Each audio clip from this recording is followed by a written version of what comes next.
Уважаеми другари, днес стоим мълчаливи и притихнали пред паметника на загиналите. С ума и сърцето си разтваряме една жива огнена страница от историята на народа ни.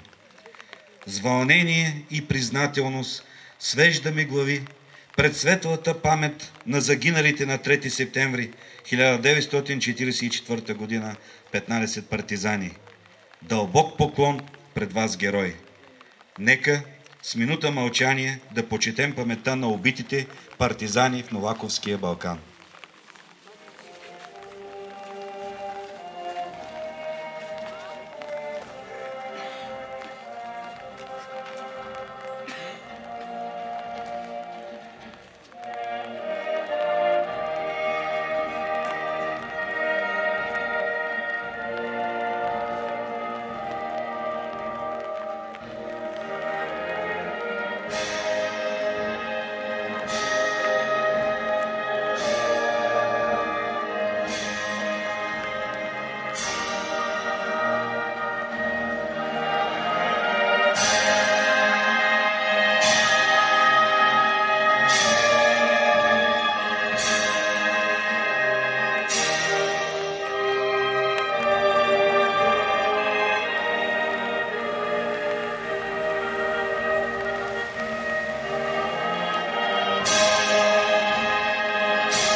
На паметника на загиналите партизани ще бъдат поднесени венци и цветя от общинските ръководства на Българската социалистическа партия и Българския антифашистски съюз от Асеновград, от Сдружение Памет и бъдеще от град Пловдив и Асеновград